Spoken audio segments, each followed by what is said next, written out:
अस्सलाम वालेकुम नाज़रीन, मां आहियां शुएब अली उमरानी ऐं तव्हां ॾिसी रहिया आहियो BR टाइम न्यूज़। सभ खां पहिरियां शामिल कंदासीं हीअ रिपोर्ट। पेट्रोल सस्तो कयो जंहिं सबबि मुल्क खे वॾो नुक़सान रसियो। अॻूणी हुकूमत रिकॉर्ड 22,000 अरबनि जो कर्ज़ो वरितो पर अवाम ते टको बि ख़र्च न कयो।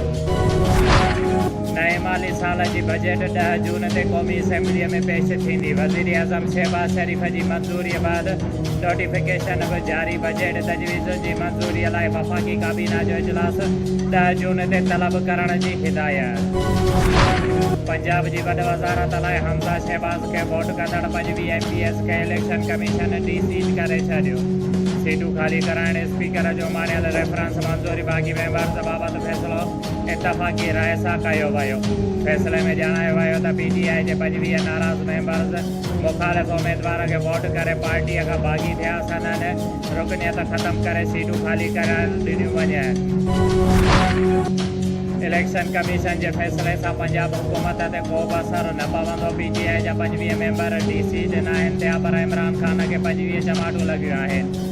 वफ़ाक़ी वज़ीर मरियम औरंगज़ेब चयो आहे त PTI जे मेंबर्स मुआशी तबाहीअ ख़िलाफ़ वोट ॾिनो। पंजाब असेंबलीअ में असांजा 177 ऐं मुख़ालिफ़ वटि 172 मेंबर आहिनि। 22 मेंबरनि इलेक्शन कमीशन जे फ़ैसिले खे चैलेंज करण जो हक़ रखनि था। मेंबर्स न पर इमरान जी सियासत डी-सीट थी आहे।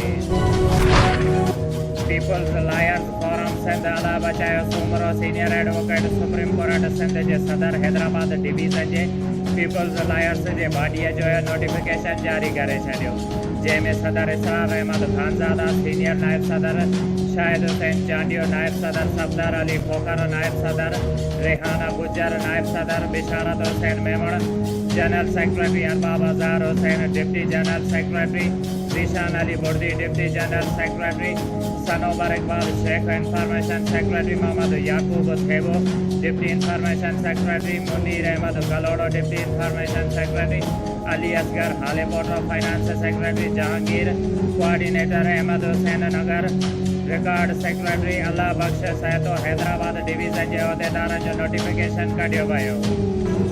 शुएब अली उमरानी खे ॾींदा इजाज़त। वधीक ख़बरुनि ऐं अपडेट्स लाइ ॾिसंदा रहो BR टाइम न्यूज़।